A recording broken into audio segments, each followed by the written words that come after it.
uphold the impeachment by the county assembly.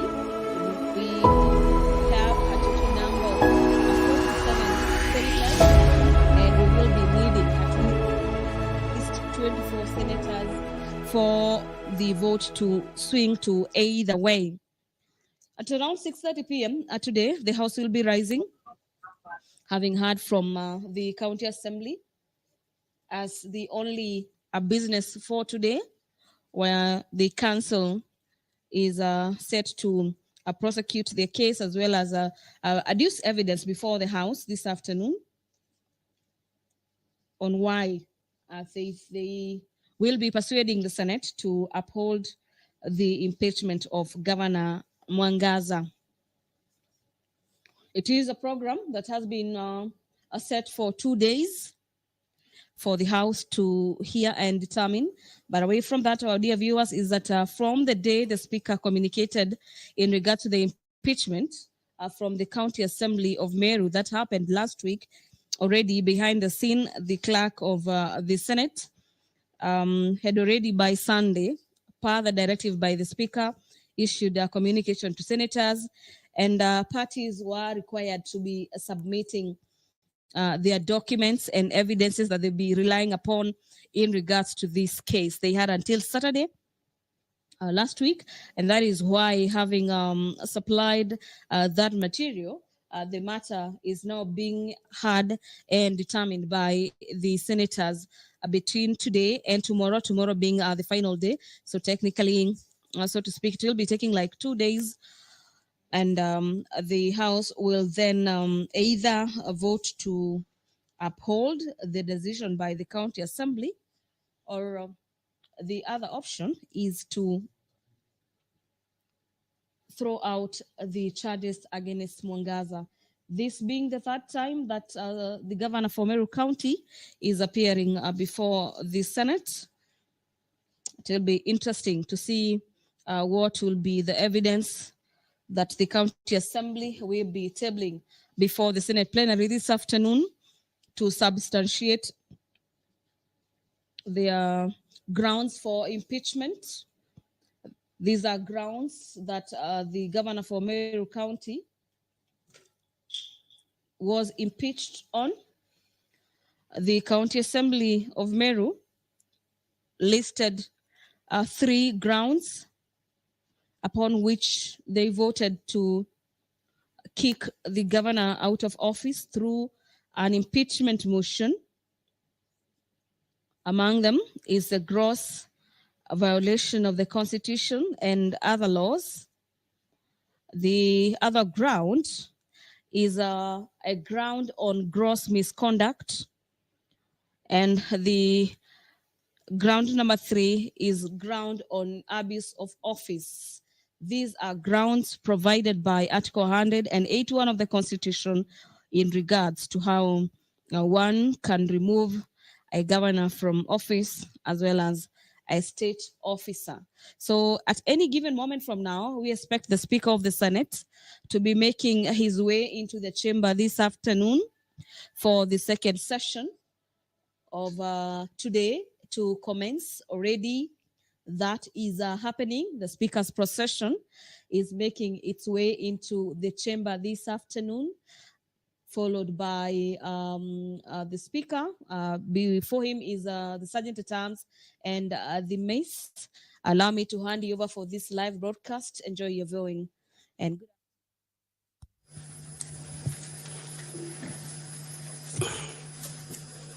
na tuombe. Ewe Mwenyezi Mungu, tukusihi ututazame kwa neema nyingi na baraka sisi watumishi wako ambao umeridhika kutuita kwa nyadhifa za uongozi katika jamhuri hii yetu. Tukuomba utuajalie tuyatende na kufikia mambo yote atakayofikishwa mbele yetu kwa njia ya haki na uaminifu, ili kustawisha amani, ufanisi na heri ya nchi yetu na wale ambao haja zao umezikabidhi mikononi mwetu. Amen.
Clerk, do I have quorum? Very well. Order, honorable senators. Senator Gloria Roba.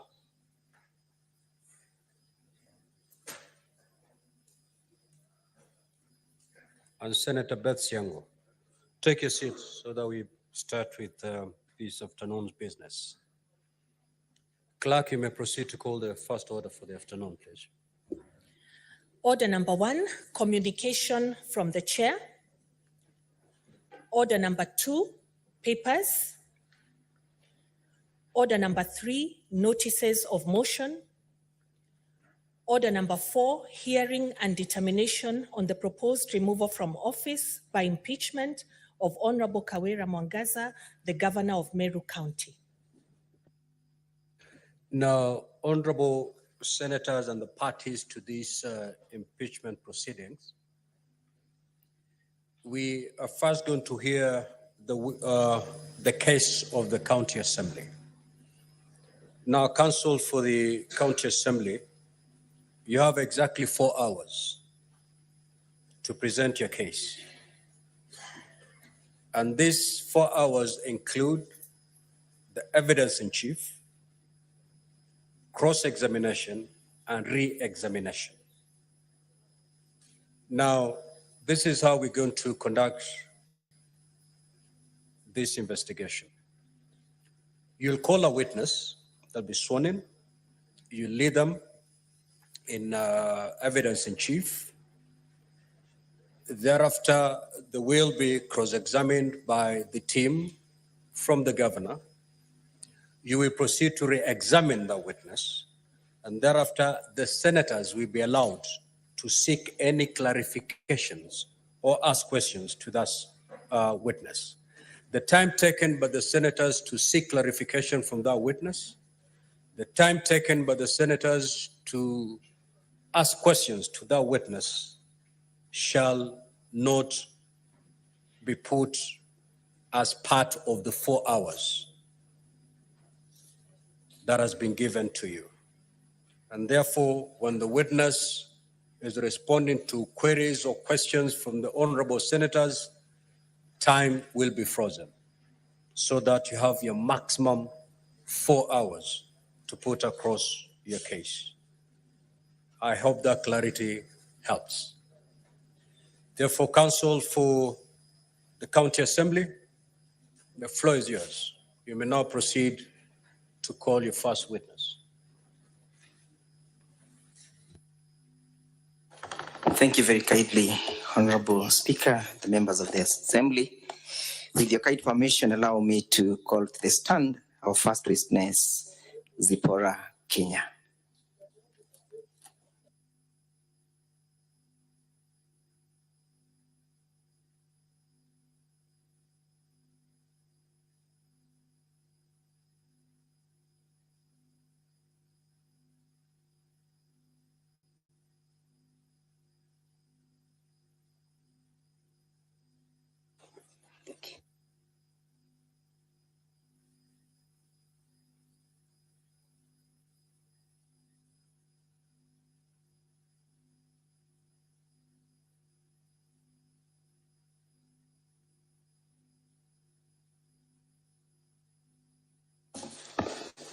Would you kindly introduce yourself to the House? Thank you very much, honorable members. Sorry, you'll have to take oath. Sorry.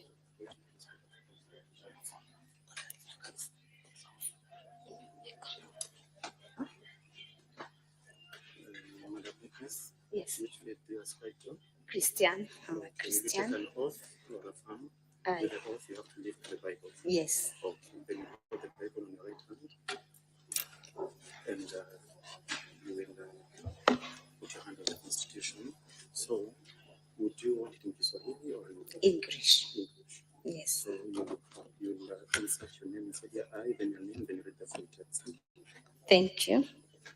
I, Honorable Zipporah Kenya, do solemnly swear that the evidence that I shall give before the Senate in respect of the matters before the Senate shall be the truth, the whole truth, and nothing but the truth.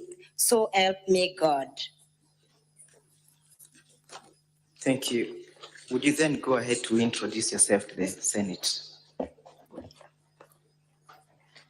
Thank you very much. Honorable members, I am Zipporah Kinya, a member of the County Assembly of Meru, especially elected by the UDA party.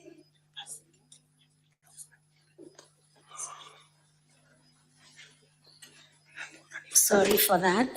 Especially elected by UDA party. I am the deputy leader of the majority party, and I also represent the 817 women and girls of Meru County in the assembly. Thank you. In respect to this motion, what was your role? Honorable members, my role in this motion is that I am the mover. I moved this motion in the County Assembly of Meru. I drafted this motion, honorable members, and I felt that there was need to remove the governor of Meru County, Honorable Kawira Mwangaza, from office through impeachment. In the processes and in your decision to move this motion, were you actuated by malice, ill will, vendetta, or any other motivation as against the governor? Honorable members, in an attempt to move this motion, I have championed for good governance in Meru County since I joined the County Assembly. I have championed for accountability in Meru County since I joined the County Assembly, and also respect for rule of law. I was guided, honorable members, by the need for the people of Meru to get services and to get the right services. And that's the reason why I moved this motion in the County Assembly of Meru. That statement you've just made before the House, is it the general perception and view of the entire House, or that is a view of Zipporah Kinya? Once I introduced this motion to the members of the County Assembly, honorable members, my motion was supported by 49 members of the County Assembly out of the 69 members as per the law. And I believe the members agreed with me that there is need to move this motion in the County Assembly of Meru, honorable members. Was there any type of inducement from any other quarters that perhaps may have triggered you to move this motion? Absolutely none. Just before we broke for lunch, there was a video that was played before the Senate. We asked that the same be played so we can comment on it. But before the video was played, was there public participation that was carried out? Yes, honorable members. After I read a notice of motion on that 1st of July, last month, honorable members, there was a public participation that was done on 5th of August in the 45 wards of Meru County. And the public participation was very successful, honorable members, and it was both qualitative and quantitative. When you speak about qualitative and quantitative, what do you mean? The public participation, the public participation was successful, and it was qualitative because the residents of Meru County were given an opportunity to give their views both through written memorandums. They gave their views through attending the public participation in the gazetted venues, honorable members. And again, they were also given an opportunity even to send their views through electronic media, honorable members. In the analysis of the public participation, in terms of percentage, how many were in support of the impeachment and how many were Sorry, against? Council for the County Assembly. Honorable members, kindly be seated and be silent. The County Assembly is presenting its case. Let's hear the witness in total silence. Proceed, Council. I put a question to you, whether you did an analysis of how many members of the public were in support of the impeachment and how many were against the same. Thank you, Honorable Speaker and Honorable members. About 85% of the public participants presented oral and written memorandums in support of the motion to impeach the governor. That means 15% of the participants are the ones who opposed the motion to impeach the governor of Meru. Is that evidence before the Senate? And if yes, kindly liaise the same. The evidence is here before the Senate, and it is in our documents, volume 5, public participation documents, volume 5. That's the big volume, yes? Yes. Kindly point out the page. Page 14. Page 14.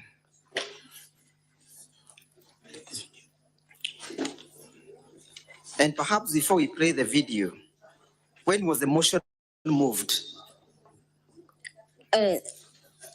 Honorable Speaker and honorable members, the motion was moved on 8th of August, 2024.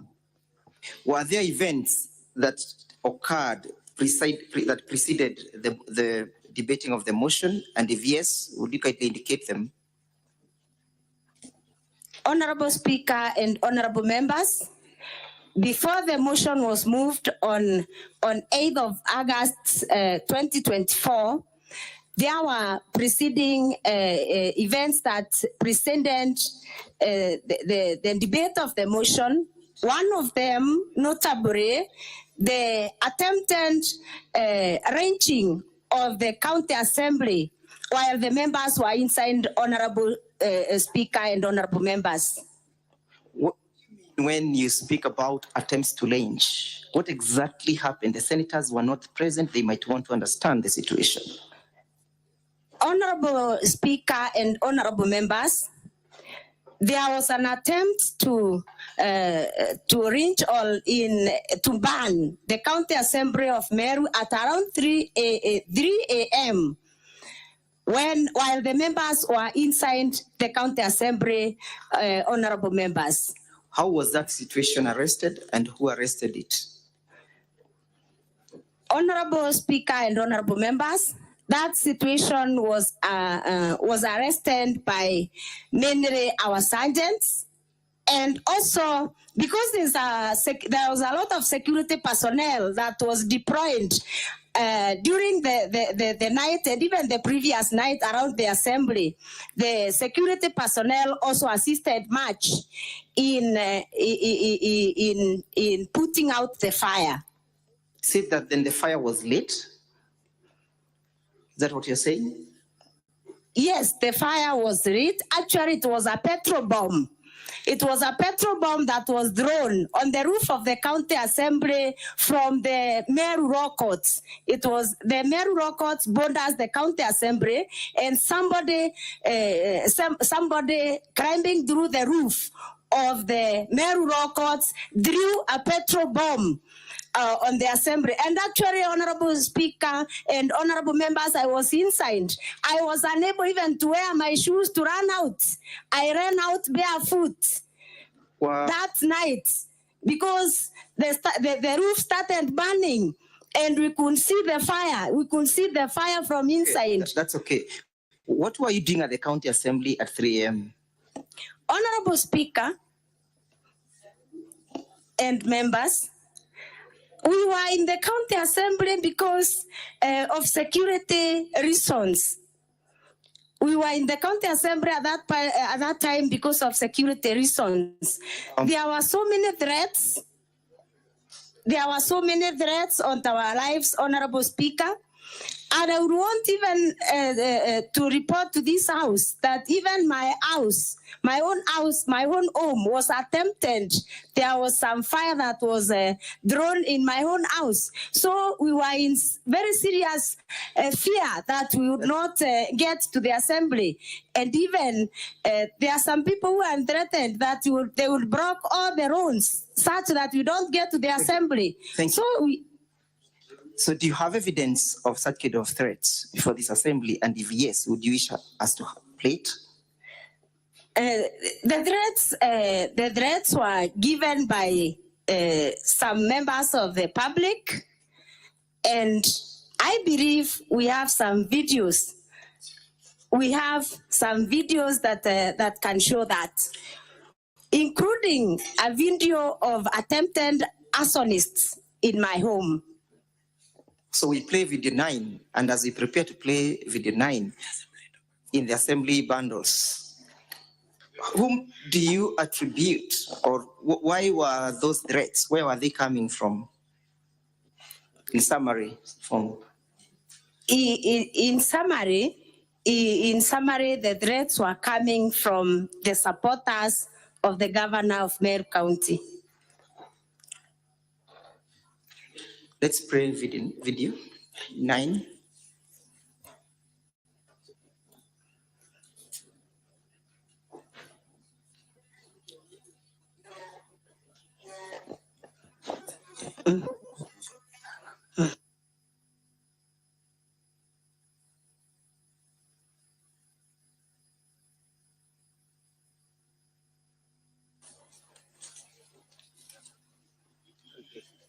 Yes, we can play it.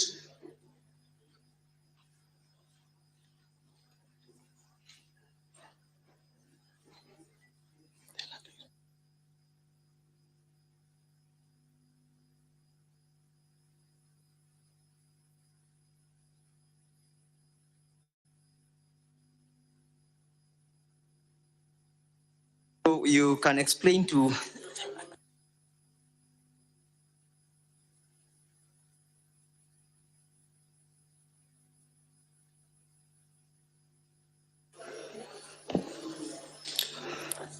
Thank you. Wait. Okay.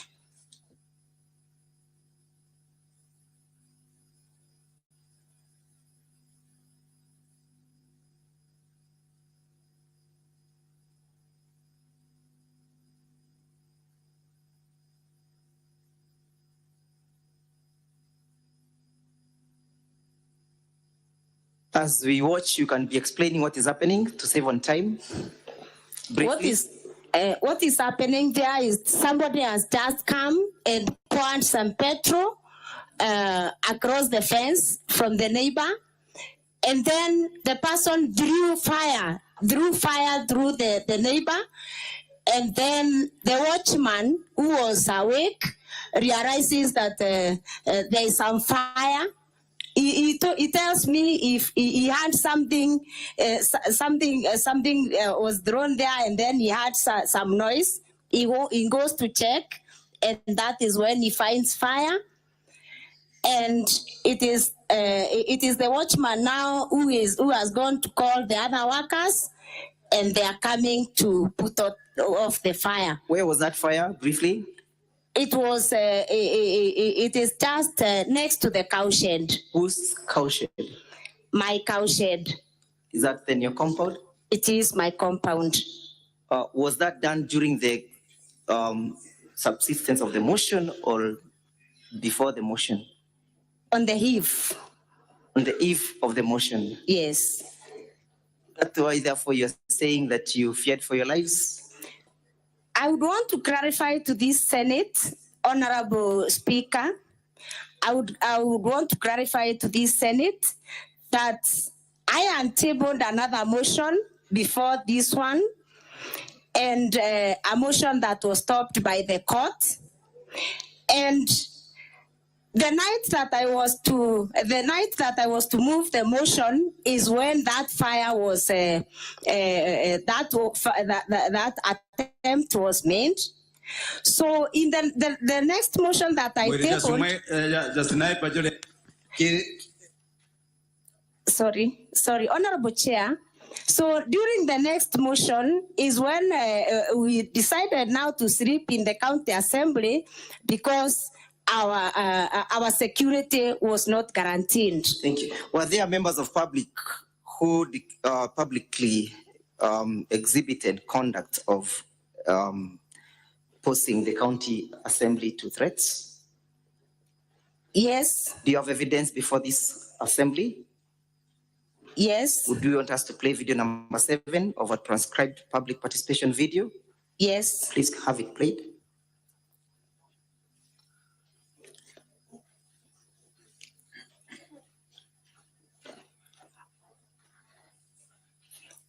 Video 7 of the county assembly transcribed public participation. No, not that one.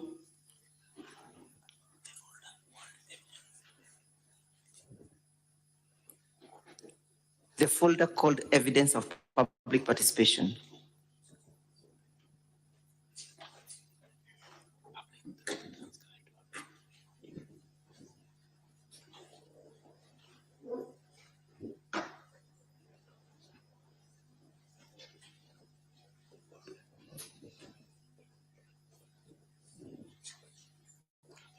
Yes, that one.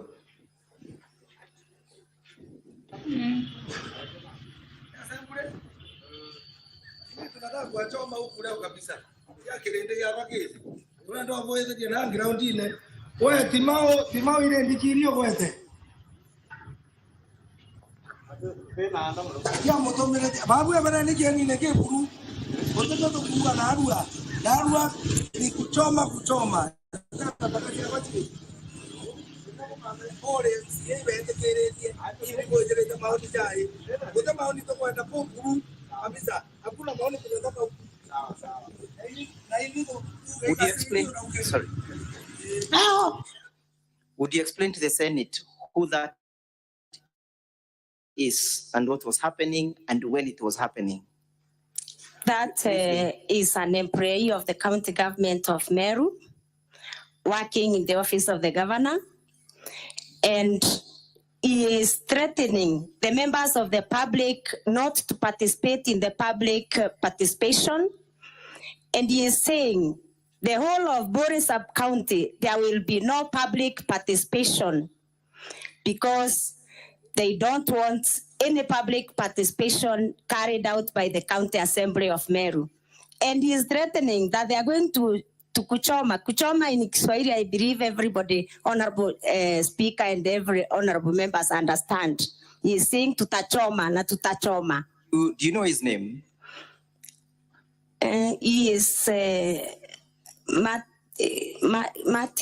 He's called Gachege. I really don't know his official names, but his name is Gachege. Were those threats actualized? Those threats actually were actualized by trying to kuchoma the county assembly. Thank you. Were there people who were arrested? And if yes, were they charged? Yes.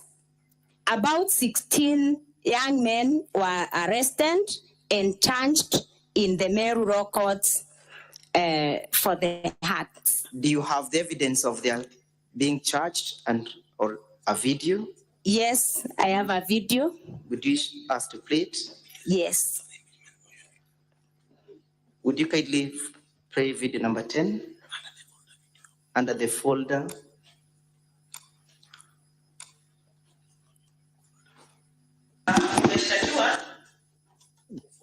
In support of the impeachment motion. And as we await the video, do you have any charge sheet before this assembly? Yes. Would you lead us to where the evidence is found? The evidence on the charge sheet is found in the County Assembly documents, volume 4. Volume 4. Page 571. Page 571. Yes. Briefly, would you read out the particulars? And if, as you do so, what is that video about? You speak to the video and speak to the charge. The video is about the young men who are arraigned in Meru courts for the attempted arson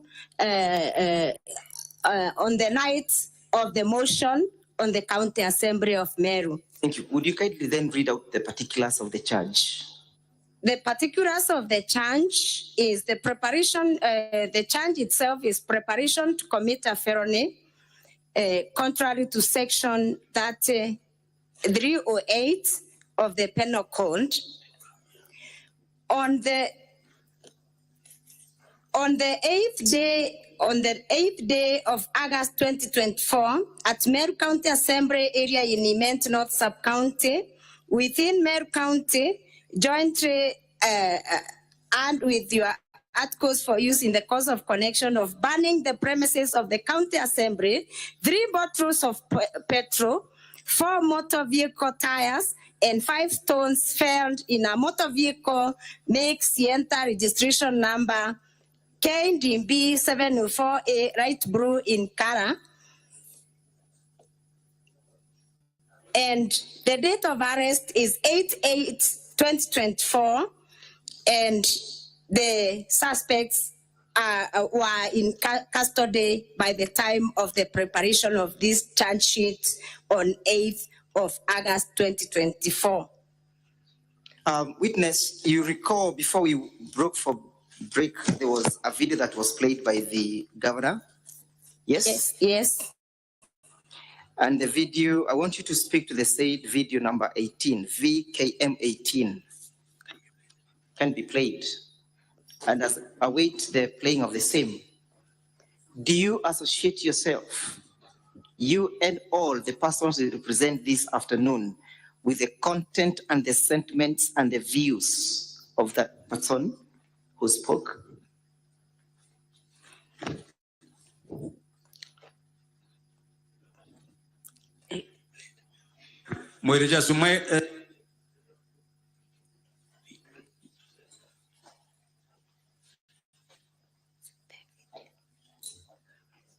The one that was played just before we broke.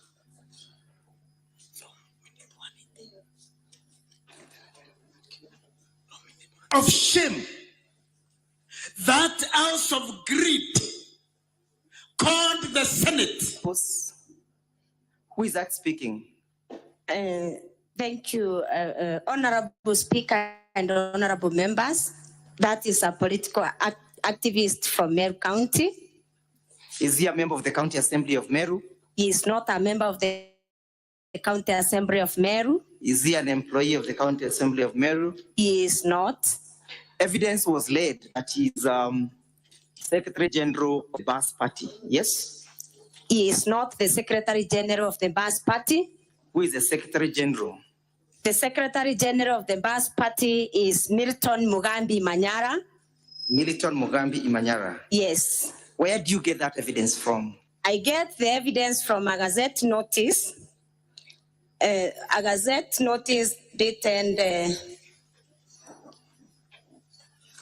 9th May 2024, Gazette notice number 5805 by the Political Parties Act. Yes? Yes.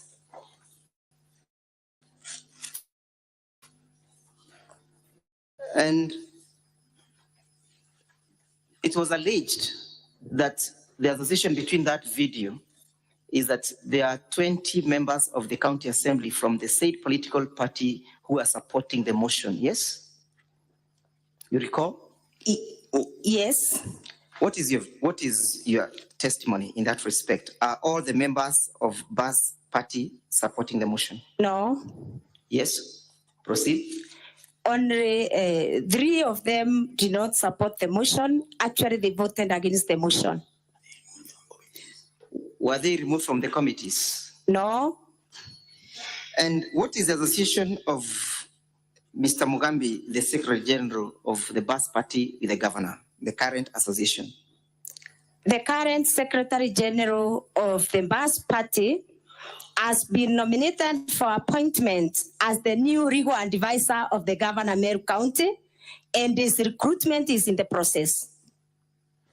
What did you say that he's currently? He has been nominated as the current legal advisor of the governor, and his recruitment is in process in the County Public Service Board. So the governor has a closer association with the said party, correct? Yes. And you, before the proceeding of this motion, did you get any letter from any political party trying to advise you on how to proceed? No. Did you recall receiving the letter from the UDA political party? I did not receive any letter from the UDA political party. I just saw it on social media. Yes, but to whom was it addressed and what was the content of the letter? It was addressed to High, and it was instructing me to withdraw this motion from the county assembly, but I never received any. From whom or who was the author of the letter? The UDA Secretary General, Cleophas Marara. So with all those, what motivated you then to bring this motion? I got motivated to bring this motion because when I started, I said, it is in pursuit of good governance. It is in pursuit of accountability. It is in pursuit of the people of Meru getting services and getting quality services from the county government of Meru. In the opening remarks by my senior land counsel, Mr. Ongoya, it was alleged that you had promised in advance to bring a motion of this nature, yes? I had not promised to bring a motion of this nature. Yes. I did not promise anyone that I would bring a motion of this nature. So, do you have any evidence that perhaps may be beneficial to the Senate, where perhaps you might have made public remarks in respect to the question of accountability of the governor? Honorable Speaker and honorable members, there is a video that has been circulated since I moved this motion in the county assembly. It has been circulated in Baita TV several times, and I am very sure that that video is an abstract of what I said. I have a full video of what I talked about during that media interview. Do you wish us to have the same played?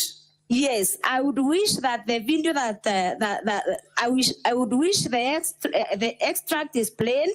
Then my video is played to ascertain that the extract was meant to mislead the people of Meru, to mislead the people of Kenya, and also to mislead this house. Thank you. Would you kindly then have video number 1, VKM1, in the governor's folder played?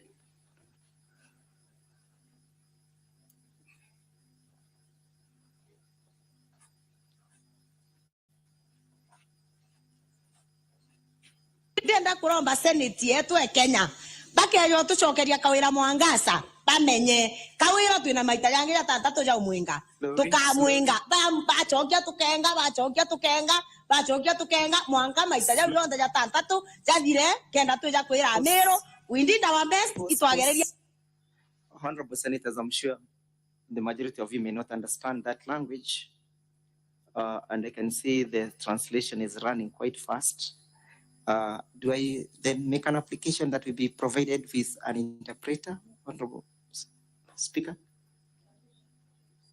All the transcripts are clear. Well, unless honorable senators are doubting the English translated. I am well guided, Your Lord. I'm well guided. Then, if they have any difficulties, they will certainly make their position known. I am well guided. Then let's proceed.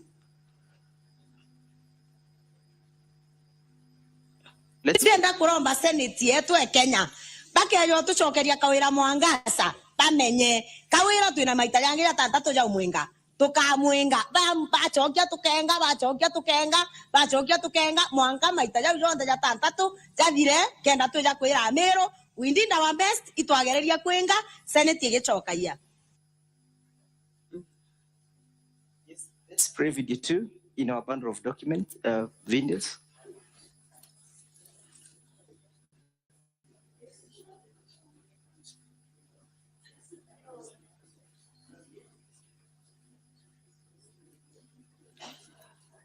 But as we play, what was the context of that video? Thank you, Honorable Speaker and Honorable Senators. That video is just a small extract of the media interview that I done that day. And fortunately or unfortunately, I done that media interview when another impeachment was being considered in this house. And it happened that, Honorable Speaker and Honorable members, that in a range where I lastly taught as a teacher, there was a problem. Some 20 cows and I don't know whether it is dying. The village and lost around 20 cows, and they were feeling that they needed services, that is vaccination services from the county government of Meru. And those are the issues, Honorable Speaker and Honorable Senators, that made me to do that media interview, asking the county government of Meru to give the people of Meru services and quality services. When was this? That was around the time that the other impeachment was was in this house. There was an outbreak of a disease in that area. Do you have the full text of that video? Yes. Would you wish to have it played? I would wish to have it played. In our bundle of document, video number 2, the county assembly. Now, Council, before you play that video, we have one of our senators, Senator Crystal Asige, who is visually impaired, and she may not be able to see the English rendered translation. In this case, we may need a translator who will be able to I can be comfortable with the translation. So can we have a translator coming in, please? I am well guided. Then we can be proceeding perhaps with a bit of the evidence as we await the translator. Sure, proceed. Most obliged. Let's go now to the averments and your claims in the notice of motion.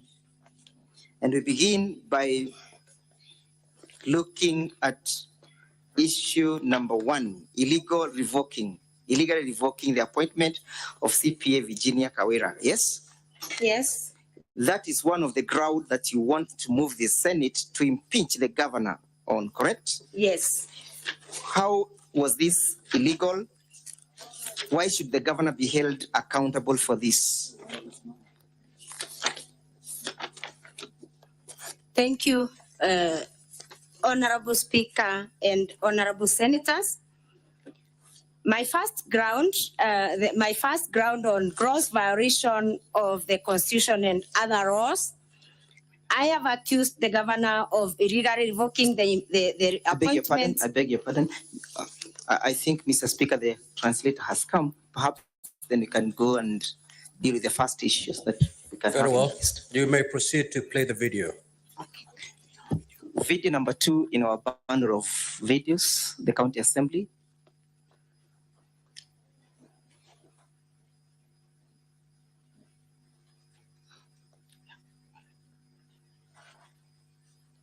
That is a video in support of the impeachment motion. Not that one. Not that one.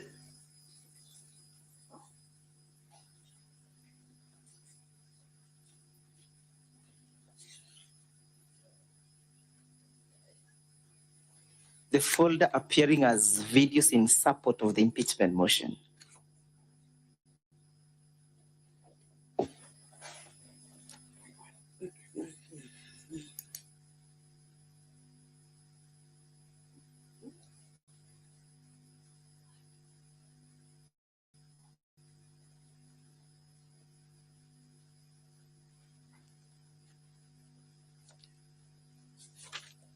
chikwete na approximately chikwete ng'ombe 20 anyoko ng'ombe okwe ng'ombe kama 20 liters ngiri magana jeri lafure milioni nya ire chanto boru ko chumbete kura ni migambo ya mwenda mukindi ura ni mukariri wandiri yoruku igorora chumirite gutariria sarira bokurukira tarimi bang'ombe Cheriante reu ni kwithira bamwe barimi ng'ombe ciao no gutotoro niontuchite mtinda wa murimo jwa ngozi na ndina rwemsi wa korotwa kirebunge ya Meru Zipola Kinyawijiki.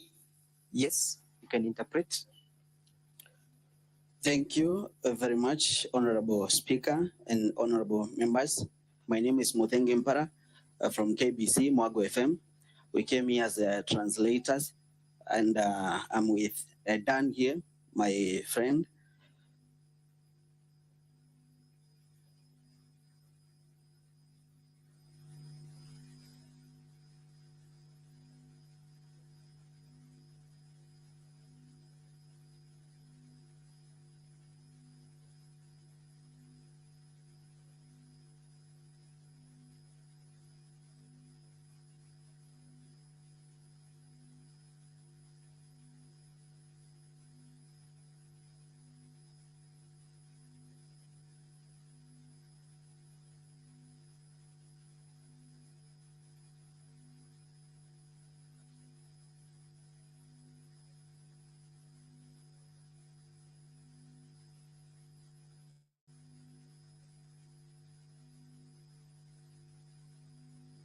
ng'ombe ichikwete na approximately chikwete ng'ombe 20 anyoko ng'ombe okwe ng'ombe kama 20 liters ngiri magana jeri lafure milioni nya ire chanto boru ko chumbete kura ni migambo ya mwenda mukindi ura ni mukariri wandiri yoruku igorora chumirite gutariria sarira bokurukira tarimi bang'ombe Cheriante reu ni kwithira bamwe barimi ng'ombe ciao no kachigutotoro niontuchite mtinda wa murimo jwa ngozi na ndina rwemsi wa korotwa kirebunge ya Meru Zipola Kinyawijiki ZDK na umirite kwarira kiuntu giki akiona ni akemeneria utongeria bwangaba na Kawira Mwangaza bole akuga ne bodho kugere oditingoge gavana riria agwikira budget ya kweja na ng'ombe akaeja mtu umwe ng'ombe imwe gi sub county agachoka akorirwa igutethia antu bara baina ng'ombe igakua ng'ombe ikwite ng'ombe 20 na ntiraigwa ng'ombe kinya imwe ikitwe ndene yo area yo ruko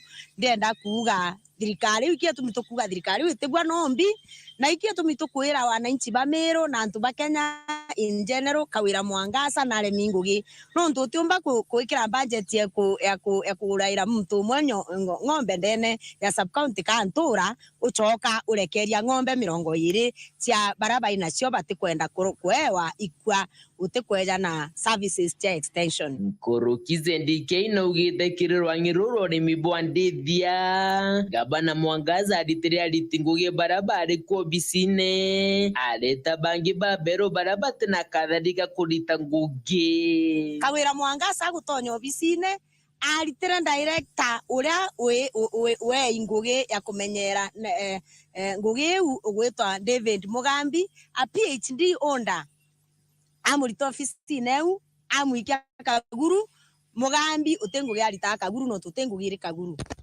ajukia muthaka utiqualified na grapevine na oni kuga ikase ni omurega baichu amunenkera ngugi ya director livestock na veterinary services ngugi ira nene bakumba kurita ndene office eu ikurita mbeca bakiuga bakuthithia mantu no tijo bathithithie Moses Bayeno ura ni mukarigitwa. The report continues to say that according to the mover of the motion, she is saying that Kawira Mwangaza has failed the community of Meru now that she is not providing the extension services to the community. That's why the cows are dying. She says even buying cows to the people around in the villages, it doesn't make sense because she cannot go ahead and vaccinate the ones that are dying. So it doesn't make any sense according to her. Yeah. It was an issue about the doctors. Yeah, and she also answered that. Yes, what is your issue, Senator Crystal?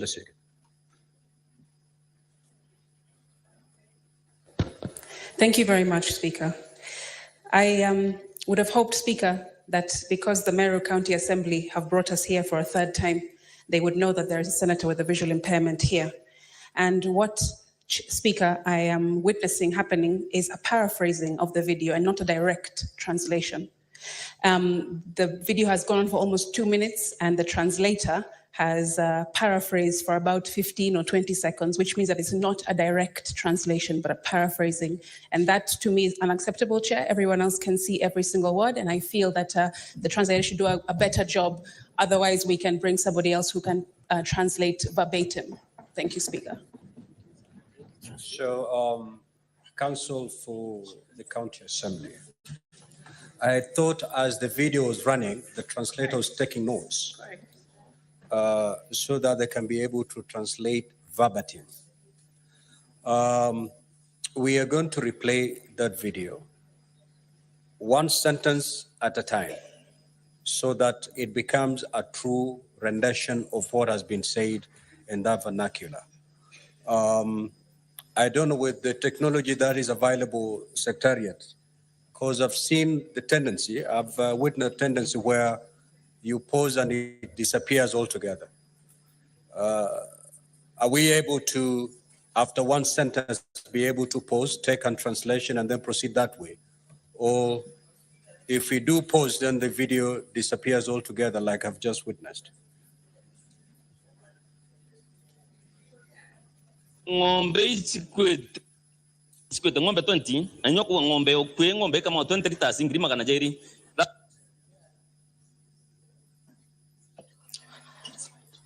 The translation for that, a cow producing 20 liters of milk costs 200,000 Kenya shillings.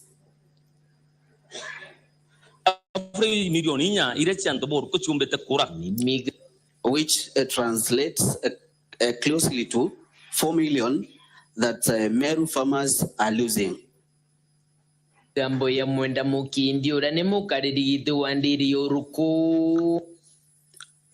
Those ones are from chairman of Oruko Dairy, who has explained the laws that the dairy farmers have been canned, and also and the grievances. Igorora chumirite gutariria sarira bokurukira tarimi bangombe sheriante reu ni kwidra bamwe barimi. Those grievances are from the farmers, because many of the farmers there who are dairy farmers are going through a lot of loss.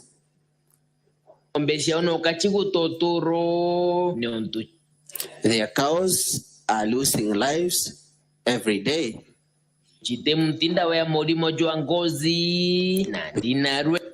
Because there is no vaccination for skin. MC wa koroto kirebunge ya Meru zipola kinyawije keneta ZDK na umirite kuarira kiuntugike. Now the nominated MCA ZK Kenywa has come out to talk about the issue.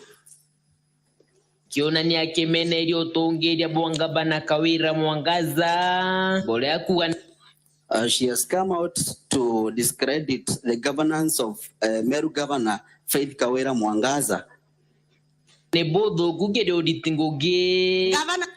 She has been saying it is banned for the service of Meru.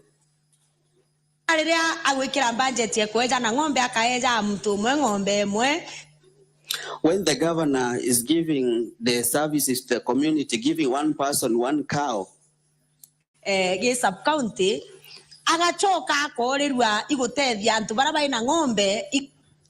when governor is giving one cow in every sub-county and she's forgetting the people, she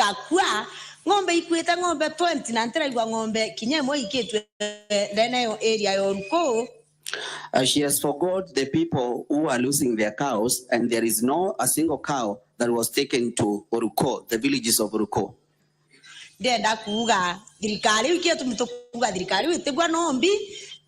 That's why I'm here to say that that government cannot fit even a day. In general, Kawira Mwangaza na Remingugi. And that's why we are telling the people of Meru and the people of Kenya that Governor Kawira Mwangaza cannot work, cannot deliver. Tumba kuwekera budget ya kuraira mtu mwenye ng'ombe ndene ya sub county kantura uchoka urekeria ng'ombe. You cannot be having a budget of buying one cow for one person and then mirongo iri cia baraba inacio batikwenda kuewa ikwa utikweja na service extension. And then you leave the 20 cows for the people who are not given the cows to die.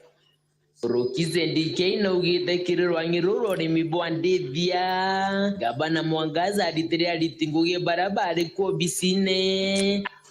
ZDK continues to say that in the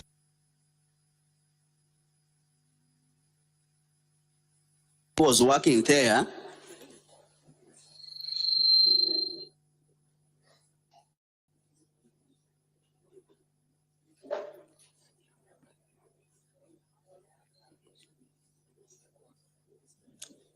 keep playing the video. Aleta bangi babero barabate na kadhalika kulita ngugi. Kawira Mwangaza gutonya obisine alitera director uria we ngugi ya kumenyera ngugi. She has that Governor Mwangaza, after making transfers, she brought in some other people who are not competent to that job. David Mugambi, that is PhD David. Onda. That she transferred David Mugambi, who was a PhD holder. Amulito ofisi neu, amuikia Kaguru, Mugambi utengugi alita Kaguru no tutengugi Kaguru. The personnel was transferred from that ministry and taken to Kaguru. Mugambi doesn't work anymore.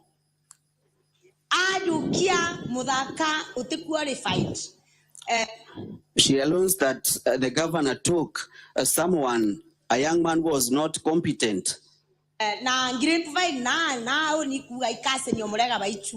Their story is talking about saying that that person who was brought in is related to Murega Baichu.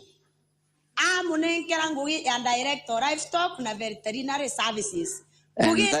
And then this person was given the work of livestock and veterinary services.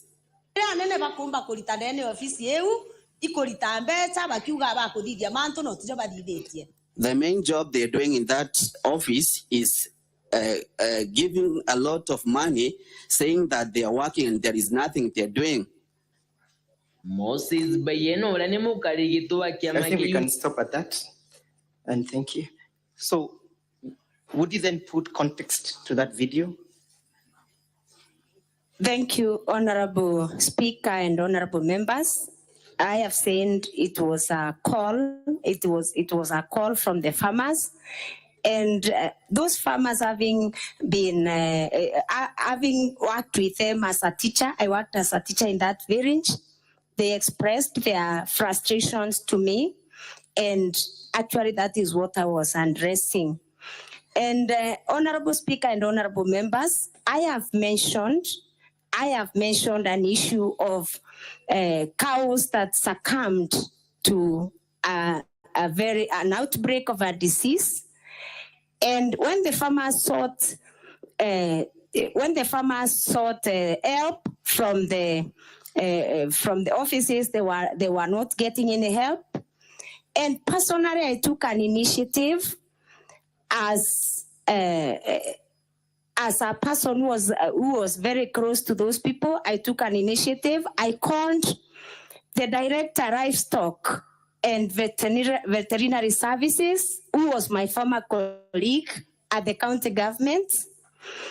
And when I called him, Honorable Speaker and Honorable members, and asked him why there's an outbreak that has not been attended to, he told me that he was just transferred from the office and taken to Kaguru. I would want this house to note that The director is the substantive director for livestock and development and veterinary services in Meru County, but he was displaced for no good reason. And then the cows are dying in Meru County. And that was my great concern, Honorable Chair. So in that video, at the end, Honorable Chair, that is where I am saying, because the government is not sensitive to the cry of the people of Meru, even if it means taking, taking the governor again and again for impeachment. We shall do it because we cannot let the people of Meru suffer, because the constitution is very clear that it doesn't matter how many times. It doesn't matter how many times somebody violates the constitution, the remedies should be sought. Thank you, thank you. So that's one of the evidence of the breakdown of delivery of services in Meru County, yes? Yes. Let's go to ground number 1, and honorable senators, I'll be referring to of the bundle of documents when delivering this ground. Exhibit in support of the impeachment. It's a volume that appears in this color. And kindly, honorable senators, stand with me to page 1 of the said bundle. You've alleged and you want the governor to be removed from office for illegally revoking the appointment of Virginia Kawira, yes? Yes. Who was Virginia Kawira? Virginia Kawira is the current secretary/stroke CEO of the Public Service Board, Meru County. Why are you saying that there was an illegal revocation? The governor of Meru, through a letter dated 8th March 2024. Honorable the senators, the letter appears at page 1 of that volume. Yes? Proceed. The governor of Meru County, through a letter dated 8th March 2024, wrote to the Secretary Public Service Board revoking, the reference is revocation of your appointment as the Secretary/stroke CEO, Meru County Public Service Board. So, are you? Why are you calling it illegal revocation? Was the right procedure followed in her the revocation of the appointment? I'm calling it an illegal revocation because the appointment of the CEO of the Public Service Board can only be revoked or can only be revoked with a vote of not less than 75% of all the members of the County Assembly of Meru. Was this process subjected to the County Assembly? No. Honorable senators, kindly again refer with me to volume 3. It's a green bundle that appears like this. And you turn with me to page 51. It's a bundle that contains the laws applicable. In this case, honorable members will be relying on section 58, subsection 5. That is page 51 of this bundle, volume 3. Yes, what does that provision say? Provision number 5 for the County Government of the County Government Act says the members of the board may be removed from office A on grounds set out for the removal of members of a constitutional commission under the Article 251(1) of the Constitution, and B by a vote of not less than 75% of all the members of the County Assembly. Is that therefore the violation that the County Assembly is aggrieved of? Yes. Was the Constitution under Article 51 followed in our removal? No. 251, honorable senators, it's at page 28 of the same bundle. Did Governor Kawira follow the provisions of Article 251 of the Constitution? No. Does that therefore amount to a violation of the Constitution and any other written law? Yes. Were the grounds under Article 51 met? No, they were not met. You have seen the governor's evidence and response indicating that she revoked her pursuant to an advisory by her legal advisor, yes? Yes. Does an advisory by a legal advisor supersede the provisions of the law? No.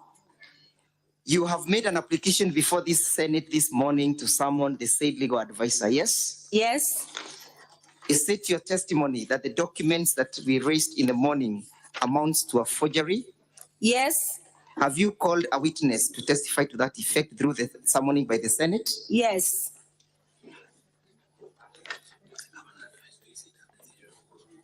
Did the County Assembly take any action in that respect?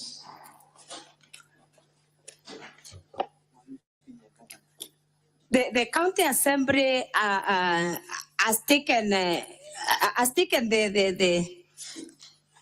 action of changing the governor or putting the governor to task because of this illegal revocation.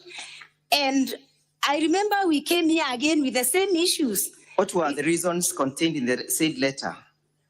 What were the reasons for her revocation? The reasons for the revocation are that the secretary or the CEO did not seek the leave of absence through the right process. And again, the reasons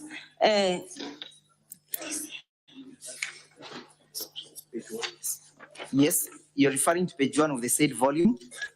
On page 1, sorry, Honorable Chair and Honorable members, I'm sorry for that mishap, but I am noting that the reason for the governor revoking this appointment is found on page 1 of volume 2. In summary, please. In summary, it is said that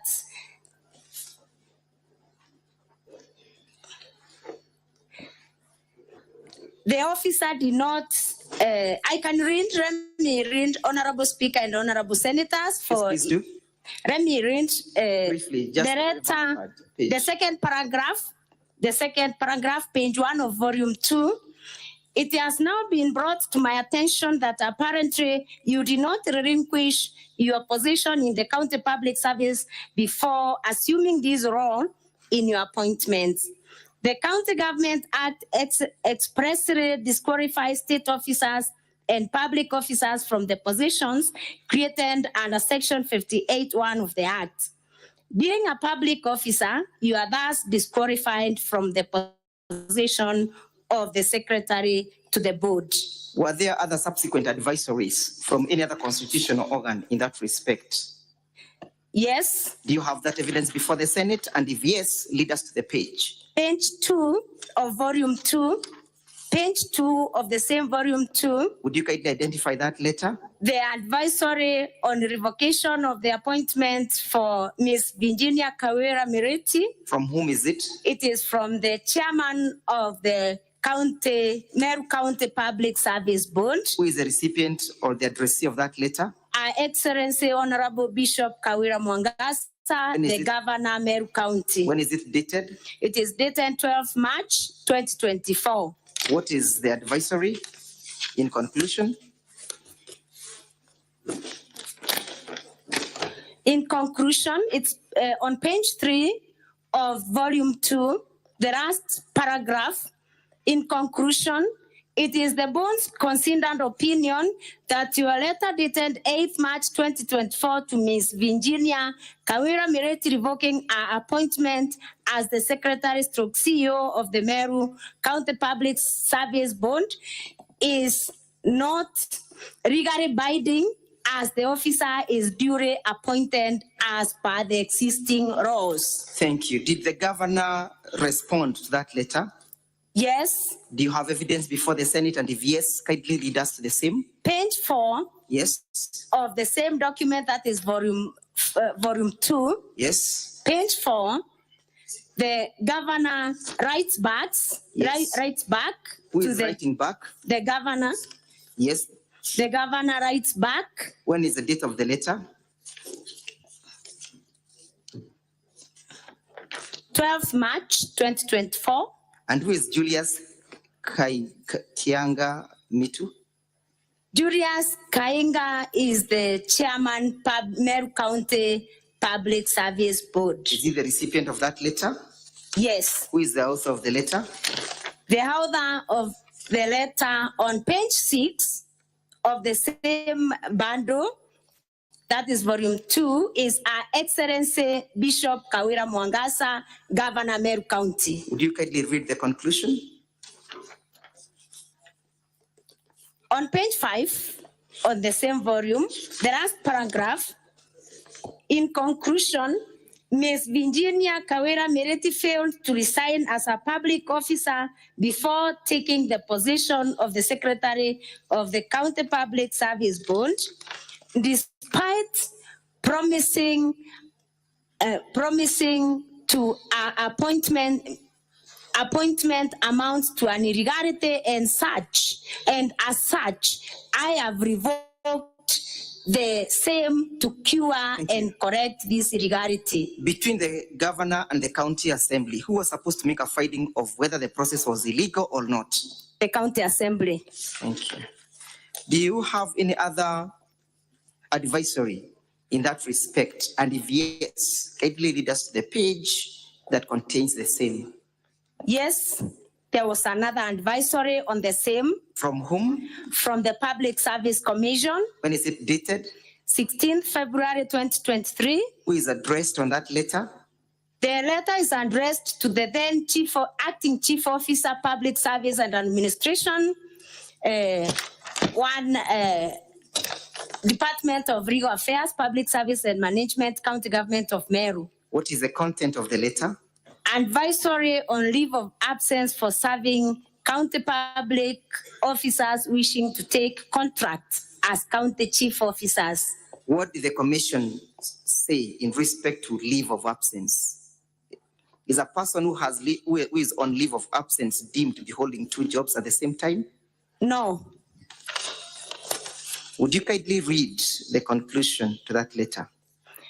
The conclusion on page 8 of the same document, that is volume 2, reads, please note that care must be taken to ensure that leave of absence is only granted for employees that take up contractual positions that are not within the staff establishment of the county. Leave of absence may be therefore applicable to employees appointed to positions of the county secretary, members of county executive committee, chief officer, personal staff of the governor, and members of the county public service board and the county assembly service board or other contractual appointments in other bodies outside the county public service to which an officer cannot be seconded or transferred. So is it your evidence, therefore, that the said Virginia had qualified for leave of absence? Yes. And what circumstances is she holding the current position? Is she permanent and pensionable, or she's on contractual basis? Virginia Kawira is on a contract of 6 years as required by the law. Have you lined up her as a witness before this assembly? Yes. And did the governor, you have evidence that the governor never heeded to that advice, yes? Yes. What did she do therein after? The aggrieved person, that is Virginia Kawira Mireti, went to court. Yes. And she is in the office courtesy of a court order. Do you have that evidence before the assembly? And if yes, it is on page 9. Is that a copy of the court order? Yes. And you have the court pleadings before the Senate to prove your case?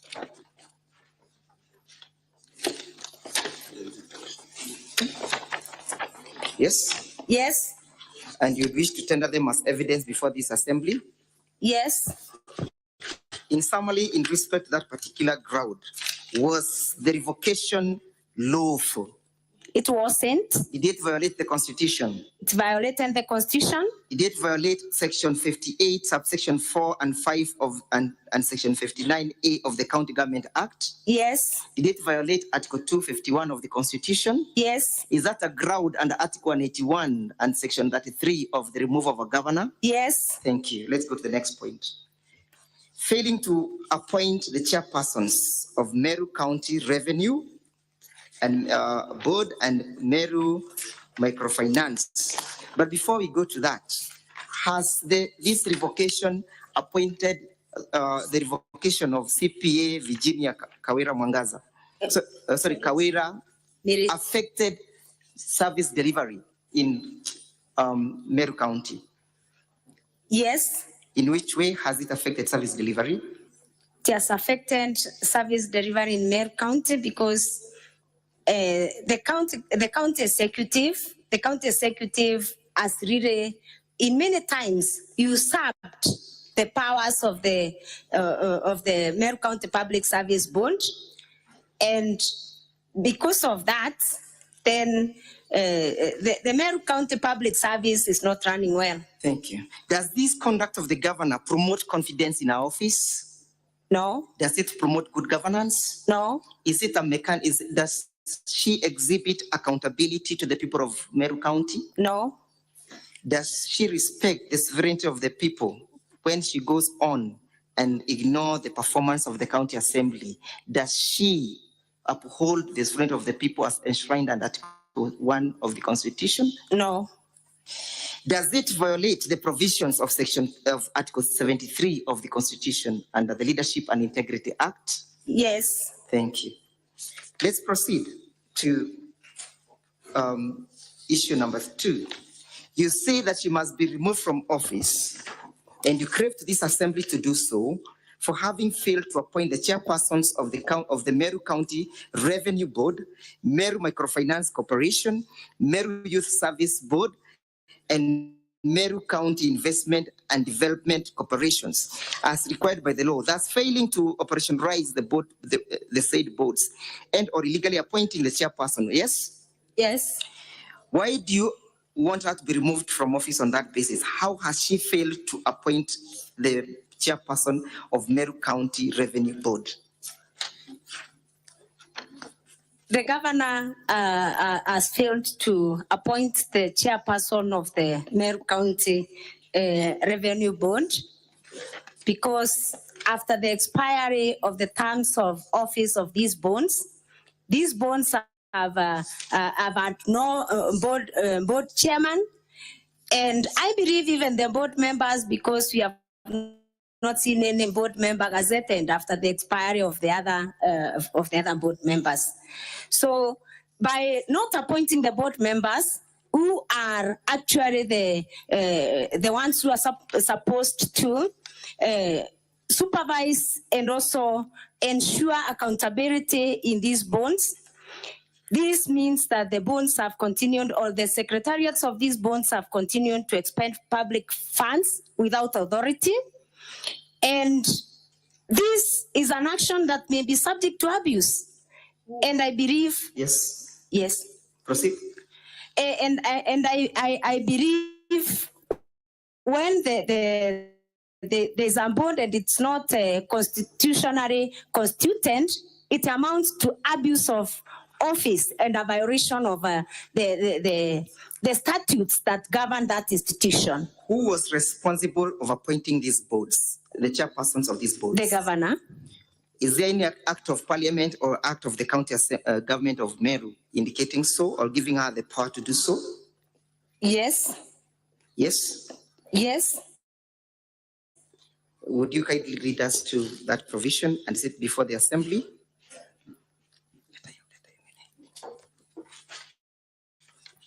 Yes? Just a moment. And as you proceed to indicate to us, How has this affected the delivery and the performance of the county government of Meru? I have said it has affected the development and performance of the county government of Meru because in the budget, these bonds are allocated a big amount of money, millions and millions of money, and this is public funds that should be spent prudently, and also the amounts of money should be spent with a lot of accountability and also and supervision. And again, these bonds are the ones that approve expenditures for these bodies. The bond is the one that approves expenditures for the bonds. So it means without a bond, there's no approval of expenditures, and then there's no accountability. Can the board secretariat undertake that function in the absence of the chairman? The secretariat have no mandate. They have no mandate from the county laws and the county statutes to undertake any spending without the approval of the board. Kindly lead the Senate to the law that says it's only the governor who can appoint the chairpersons. The Meru County Revenue Act, Section 6, talks about the composition of the board, and Section 6(1)(a) talks about the board shall consist of an executive chairperson appointed by the governor with the approval of the county assembly. Who are the other members? The other members of the board are the chief officer for the time being responsible for finance, C, the chief executive officer who shall be an ex-officio member and the secretary to the board, and D, 2 professionals appointed by the executive member through a competitive process in consultation with the governor, and E, it says not more than 2/3 of the members shall be of the same gender.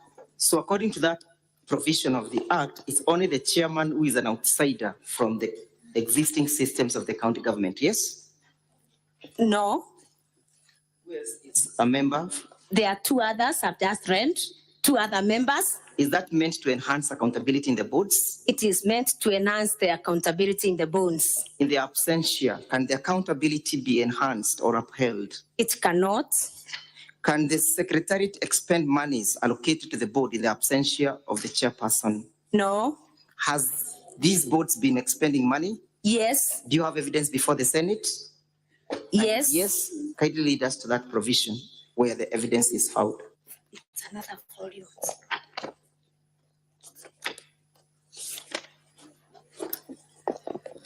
Yes. Senators, kindly go with me to volume 2. Volume.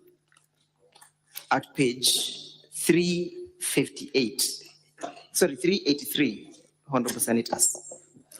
Volume 2, page 388. 383, I beg your pardon. 383, I beg your pardon. Kindly lead the senators to understand that piece of evidence, count by count. You can see where we have number 1, yes?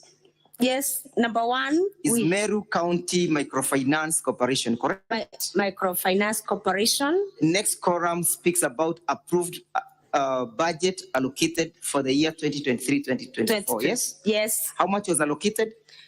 The allocation was, the allocation for the financial year is 76,155,481. And the next column speaks about exchequer issues, yes? Yes. What does, and how much is it? 51,911,631. Then the next column speaks about actual expenditure, correct? Yes. How much has been expended? 63,201,198. The next column speaks about submission of financial statements as at 31st March 2024, yes? Yes. What is the status? Yes. What does that mean? It means they were submitted. Yes. Yes. So during the expenditure of during incurring of this expenditure, was the board fully constituted? No. How much was expended in the current status of the board? The actual expenditure for the period in question is 63,201,198. in the absence of a legally constituted board. What evidence do you have that at the time of the expenditures, the board had not been fully constituted? Honorable Senators, kindly go with me to page 51 of the same bundle. 52. 51. 51. Would you kindly identify that document for the Honorable Senators to understand? Yes, on page 51 of volume 2, we have a Kenya Gazette. Yes. When is it dated? Dated 14th June 2019. What is the Kenya Gazette number? The Kenya Gazette number is 5202. Yes. Yes, the minority leader. What is the issue? What's your intervention?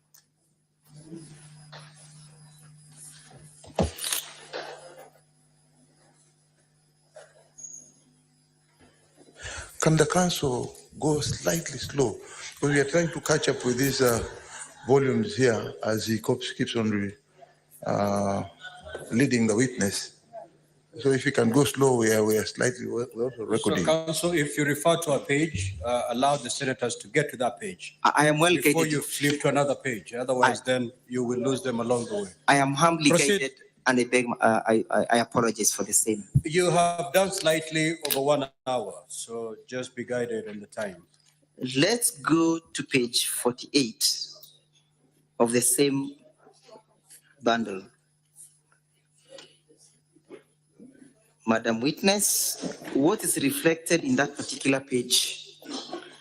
Page 48, we have another, it's a gazettement, correct? It's a gazette notice. Who is being gazetted?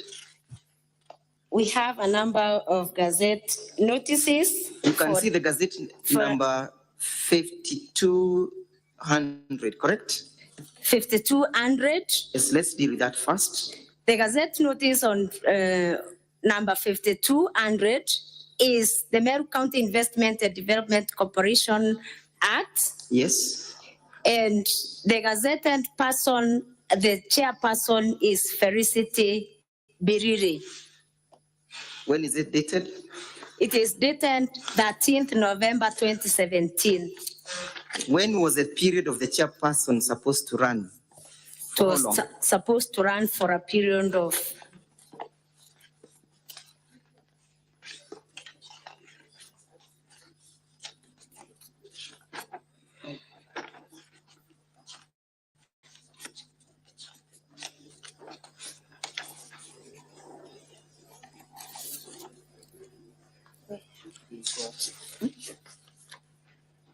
Yes, from the act. When was it supposed to run?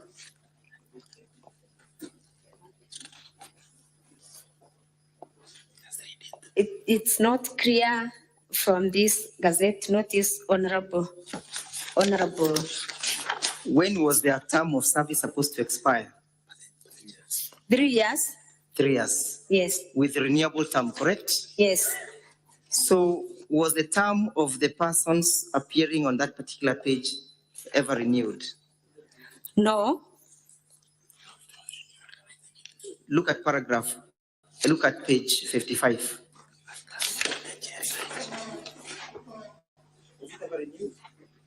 Or what happened to that chairperson?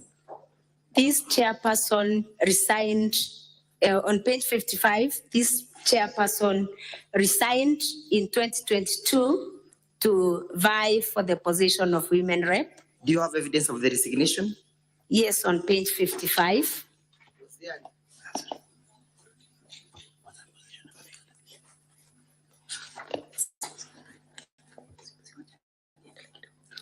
Was the position ever filled? No. Pursuant to the resignation? No. What is the status of that chairmanship? Still vacant. Still vacant. And were they expending all these amounts while the position is vacant? The evidence that you give us at page 383? Yes. Is that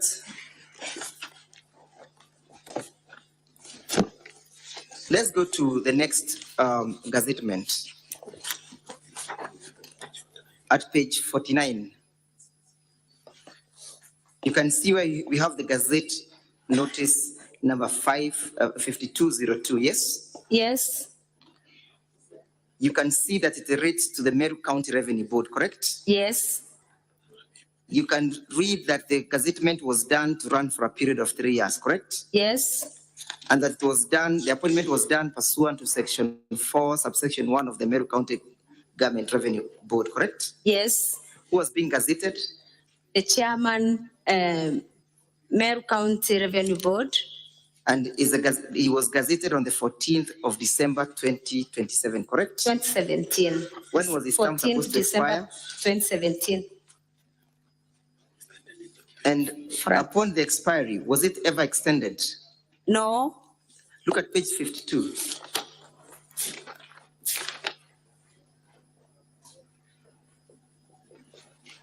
Are you with me at page 52? Yes. Have you seen another subsequent gazettement, number 38? Yes. Being gazetted by the governor then, Kiraito Murungi? Yes. Whose term is being extended? For the chairperson? The chairperson. Yes. When was it supposed to expire? From which date was it gazetted? 2020. How long was it supposed to run again? 3 years. When then was it supposed to expire? 2023. 2023. Yes. Which year? Which month? November 2023. Did that month fall due? Yes. Was there an appointment? No. Let's go back again to page 383, where we have that table. And kindly, let's go to paragraph 4, correct? Yes. Again, we repeat what we did. That is the Meru County Revenue Board, correct? Yes. And the allocation was that of 359,932, correct? Yes. The exchequer issue was that of 231,080 million, correct? Yes. The actual expenditure was 212 million. Yes? Yes. Kindly confirm whether or not that expenditure was done in the absence of the chair. Yes. Why is it important to have a chair of the board? The chair of a board is the one who presides over all the board meetings, and it is the board that approves expenditures for these semi-autonomous government agencies of Meru County government. So it's your testimony that therefore the expenditures were done without the approval of the board? Yes. Who was supposed to make sure that these boards were up and running? The governor. Did she a role and responsibility? No. Is it your assessment that she therefore abdicated her duties? Yes. Does that inspire confidence in her office? No. Does it contribute to good governance? No. Does it contribute to upholding the rule of law under Article 10? No. Does it enhance accountability under Article 10 and the prudent use of public resources under Article 201 of the Constitution? No. Does it bring confidence under Article 73 of the Constitution that she knows how to manage the affairs of the county government of Meru? No. Is it a ground that meets the impeachment under Article 181 of the Constitution as read together with the Section 33 of the Constitution? Yes. Is it your prayer, therefore, that the Senate should uphold and consider this ground as fully substantiated? Yes. Let's go again to the laws that requires the governor to undertake this role. Honorable Senators, we are at page volume 3, I beg your pardon. But before we go to that, you have also alleged that people have been appointed to exercise those functions without undergoing the due process, correct? Yes. Is there any person of any of this board who has been appointed unlawfully? And if yes, who has appointed that person? There is one. Yes. Do you have evidence before this assembly? The chairperson, Meru County Revenue Board. The chairperson, Meru County Revenue Board.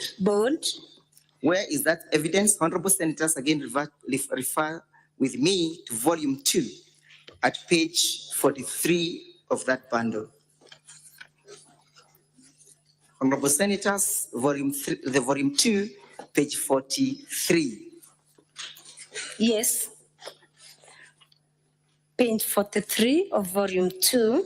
What is that document about? It is the responsibility of the board to recruit on behalf of the board.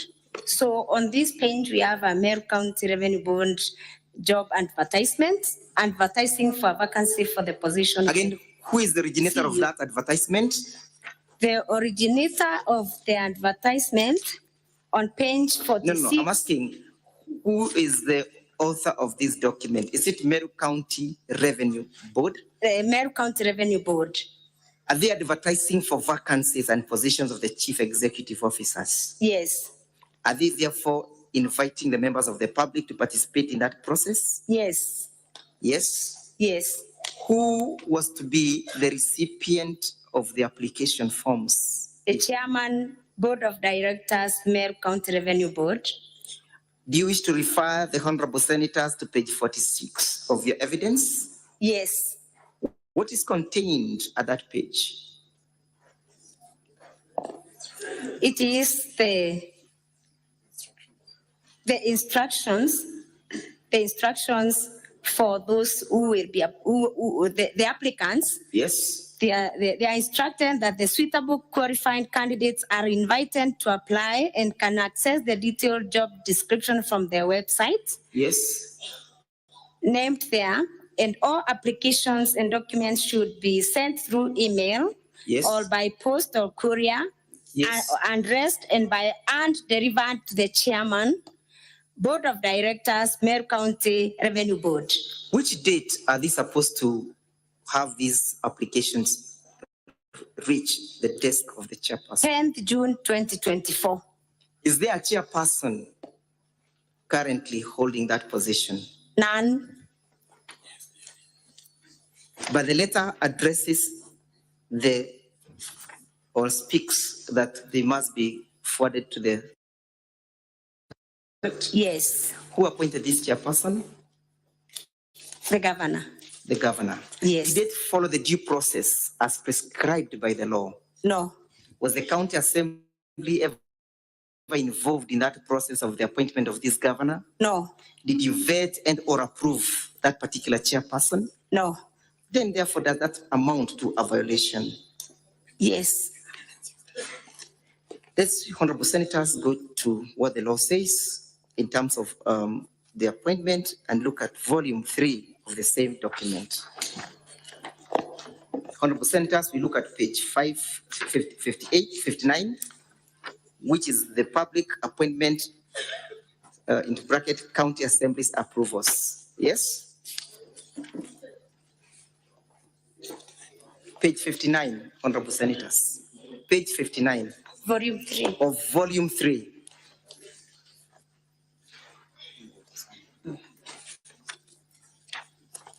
And honorable senators, if you're with me, kindly let us look at section 4 of the said provision.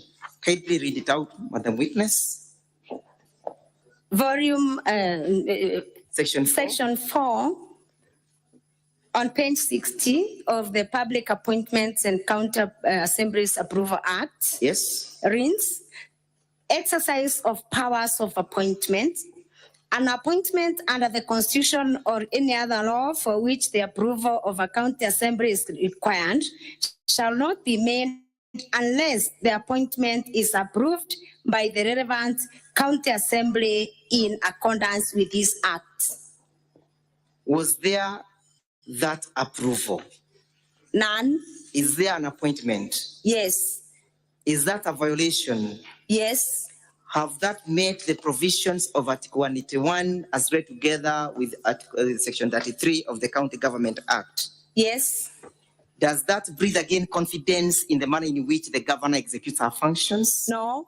Does it call for accountability under Article 10 that the county organs will be held accountable for their actions? Yes. Does it breathe confidence in the rule of law? It doesn't. Is it prudent utilization of the public funds? No. Under Article 201 of the Constitution? No. Let's go together with now at ground number 3. You want the governor to be removed from office for refusing to implement the recommendations and or resolutions of the county assembly. Yes? Yes. That required the dismissal of Dr. Kiambi Aderu Lambura and Chief of Staff Harrison Gatobu Nsamba. Yes? Yes. And you're saying it's for gross violation of the Constitution, yes? Yes. Would you kindly lead the assembly briefly to circumstances that pre-existed before these resolutions were met? Was Yes. there a public petition? Yes, there was a public petition number 1. Do you have that public petition before this assembly? Yes. Where do we find it in your bundle of documents? Is it again on volume 3? Volume 2? Okay.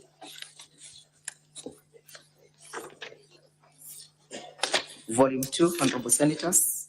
Again, the same volume.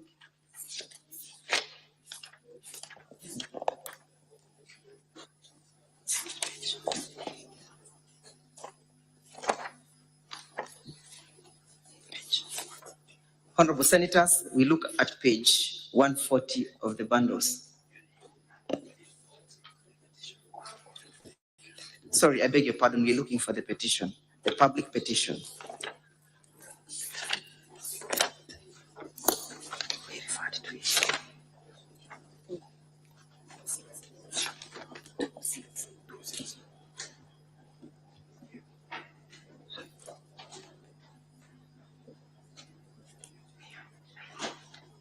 Honorable Senators, we find it at page 206.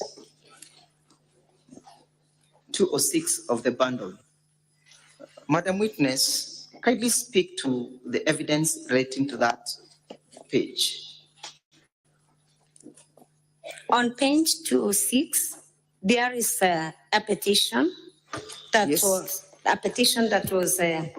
brought by members of the public to the county assembly for consideration. What were the issues that the county assembly was supposed to The issues that members of the public were raising emanated actually from the last impeachments, where the governor said it is not me. For everything, it is not me. And the members of the public now saying, if it is not you, then there is somebody else. And they petitioned the county assembly through this petition on page 206 to investigate and take action against those that were them. How many because members? It wasn't the governor. How many members proposed that petition? 1,611 members of Meru County from all the 45 wards brought this petition to the county assembly. Did they append their signatures to that particular petition in some? Yes. Same? Yes. Do we find that evidence from page 258? Yes. Did the county assembly, sorry, you beg your pardon, Honorable Senators, should be from page 214. Volume 2, Honorable Senators.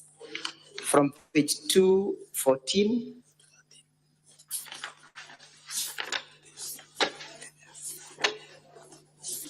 to 258. Those are the signatures in support of that particular petition, correct? Yes. Did the county assembly consider that petition? And if yes, what was the outcome? Yes, a joint committee of the Committee on Labor and Justice was directed to consider this petition. And upon consideration, the joint committee made recommendations to the governor. Did the county assembly generate a report? Yes. Emanating from that particular petition? Yes. Where is the report found in your bundle of documents? Page 90 of volume 2. Page 90 of volume 2. Yes. Honorable Senators, I hope you're there with me. Page 90 of volume 2. That is the report of the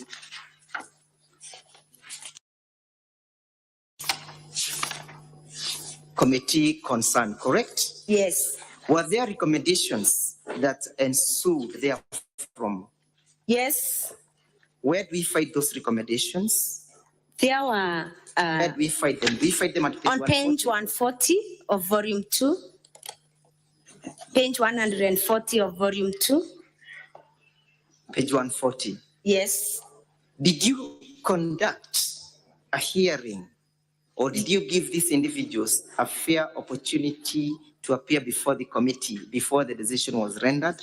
Yes. Did all the members who were affected by the petition participate in that process? They participated except. Yes. They all participated. Yes. Except the chief of staff, Harrison Gatobu Arias Nchambambebe, yes, who did not respond to the summons. Did the petition relate to only those two individuals, or there were other individuals who were also involved in that petition? There were 12 of them. There were 12 of them. Yes. Of the governor, correct? Yes. Were all verdicts positive or negative in respect to all the 12? All verdicts were not. Some verdicts were positive, others were negative. When you say they were positive, what do you mean? Some of the county executive committee members were very clean. We did not have an issue. We did not find any issue with them. So you were acquitted, correct? They were acquitted, yes. So at page 140, what is the county assembly recommending? Page 140, paragraph 14, Honorable Senators.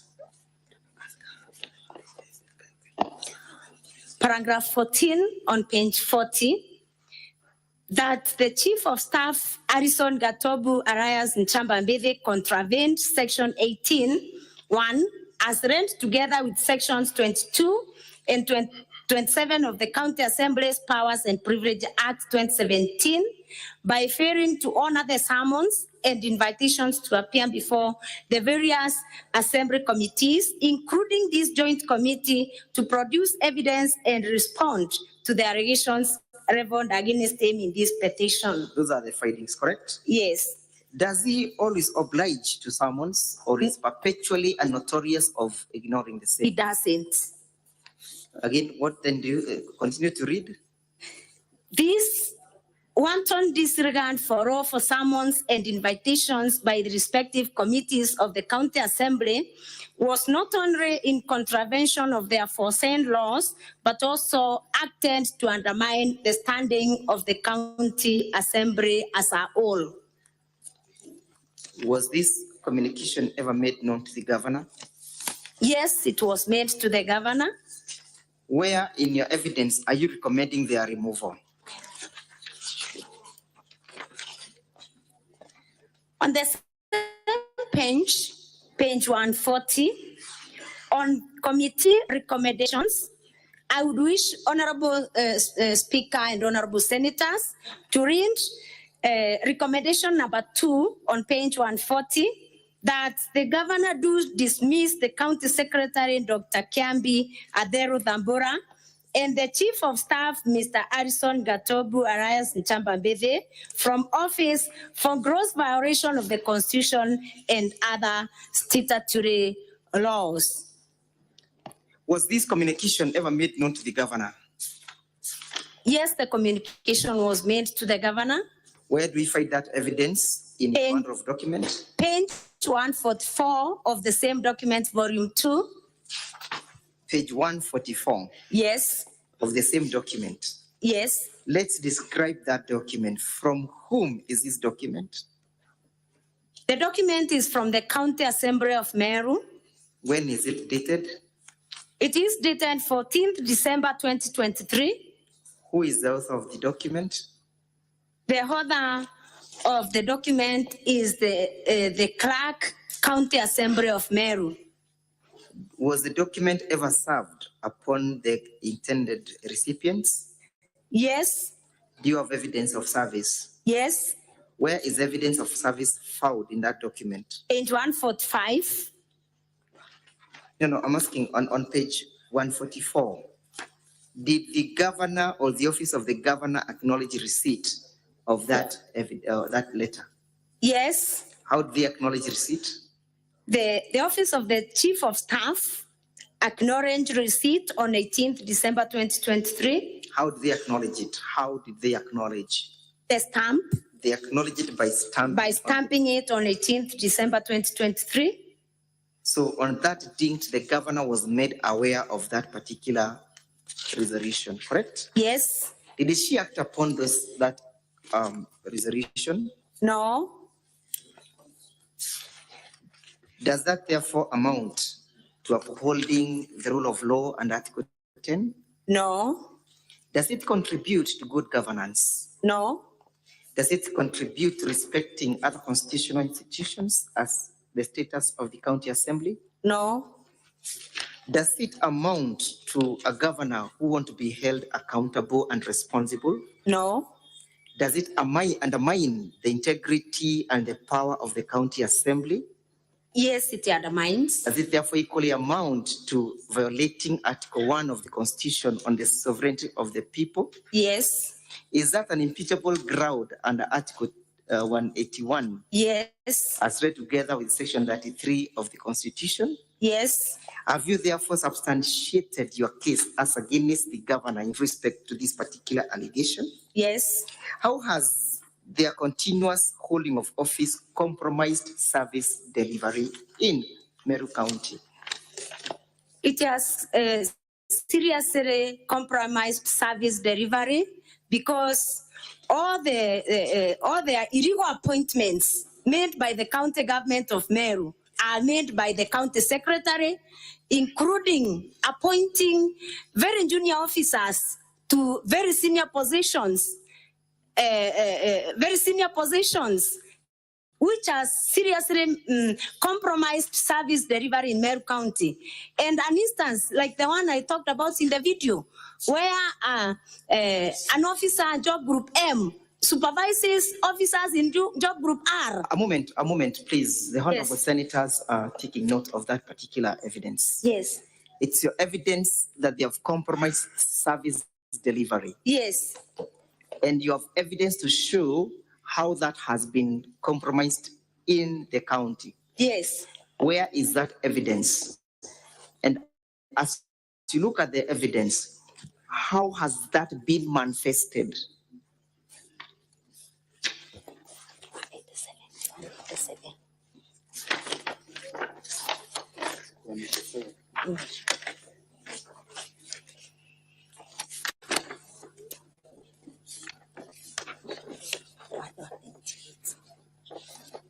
On page Volume, identify the volume and volume page. 2. Volume we have 2.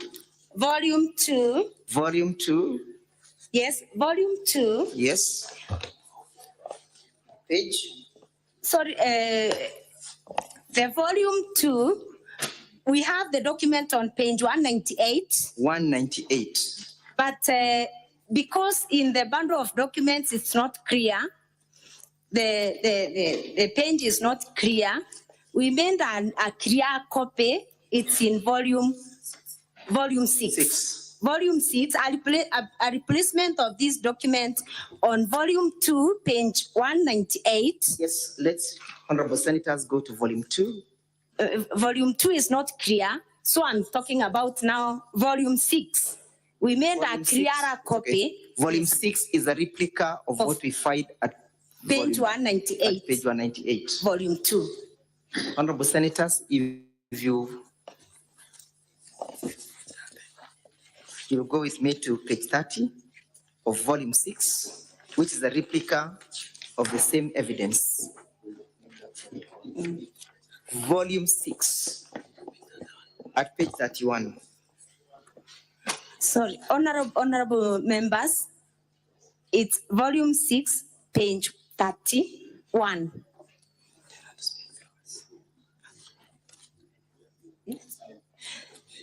On this page, honorable speaker and honorable members. Yes. I had sought a statement from the county government in June 2023 on the deployment of directors in the county government of Meru. Yes. Which a statement which was never responded to. Whom had you sought the statement from? From the county executive in charge. From the county executive in charge. Committee in charge. Right. The county executive was summoned by the assembly and gave us a list of directors that are working in the county government of Meru on page 31. Yes. And the illegal appointments I'm talking about, honorable members, are found on this page 31. And honorable speaker and honorable members, I would want to take you to the column on serial numbers. Number eight. This is the list of directors in Meru County. Yes. You will find that an officer by the name Kabua Munene Eric. Paragraph name in terms of the numbers. The number 8. Number 8. Number 8. Yes. Honorable members. We have the identification number, correct? Yes. That one is lacking, yes. The name is Kabua Munene Eric. Kabua Munene Eric, a male. Yes. A male. Job group J. Job group J. Yes. Job group J has been deployed illegally by the county secretary to act as the director ICT. For those who have experience in public service, honorable members, will bear witness that an officer in job group J is a very junior officer to supervise officers in job group P, job group Q, thank you, job group R. That is delivered. Those are the illegal appointments we are accusing the county secretary of. Thank you, Madam Witness. Among others on that list, honorable members. Would you kindly point out other ones that amount that violation? Yes. Yes. Let's go down on serial number 24. Serial number 24. Yes. We have another officer in the name of Karaine Susan Gitura. Yes. Yes. Job group F. A female. Female. Female. Job group L. Job group L. Job group L is still a very junior job group. Cannot be appointed. A moment, Madam. Madam Witness. Sorry. And kindly listen to me so that we may move together. Sorry. What is she being appointed to? Which department? Roles. Which position? Director. Which job group? The substantive appointment is R, job group R. Ordinarily it should be job group R. R. But who is being appointed here and she's in which job group? Susan.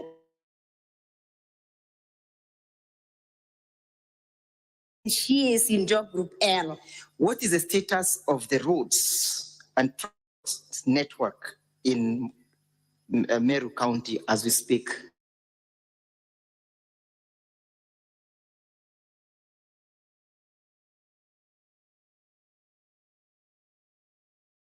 Any other entry that you wish the senators to look at?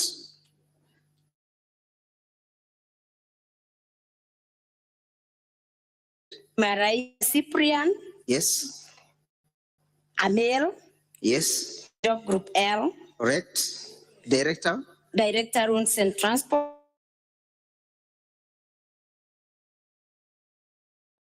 She's being appointed to oversee the road transport and energy sector, correct? Yes. And she's the Directorate of Fleet Management. Yes.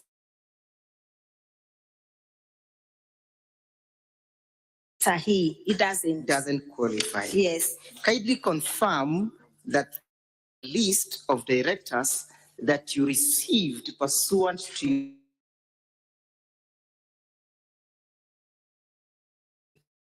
confirm.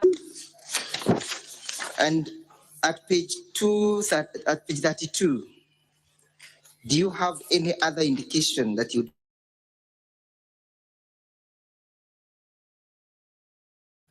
Senator Boni, what is your intervention?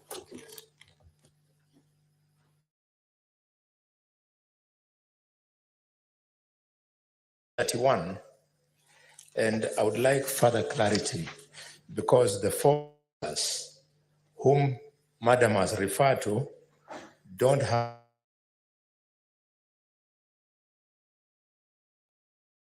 Could they tell me so that I know whether they are real or not? Not now. She'll tell you, but not now. You will have an opportunity to seek those clarifications.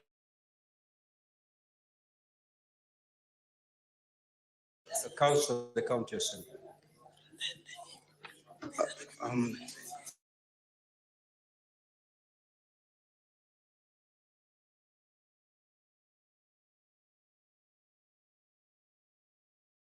Page 30 of the state document, yes?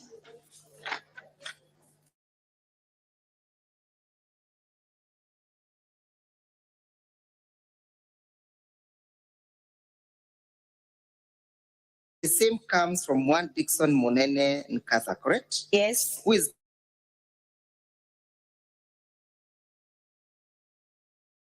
Committee member for Legal Affairs. Is this the letter that forwarded this list?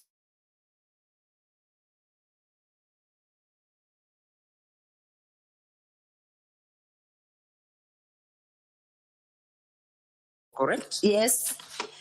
Honorable Senator Khalwale, yes, wanted you to confirm whether there is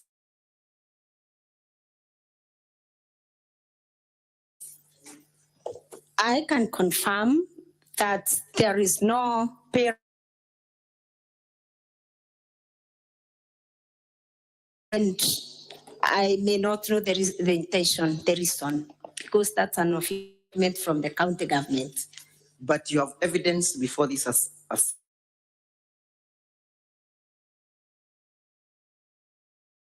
yes, both manual, yes, and IPPD.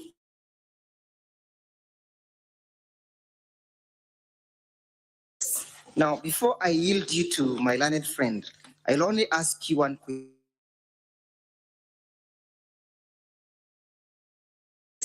Doubt number 6 is that you are accusing the governor of deliberately and knowingly misleading the public. But before we go to that, do you have evidence before this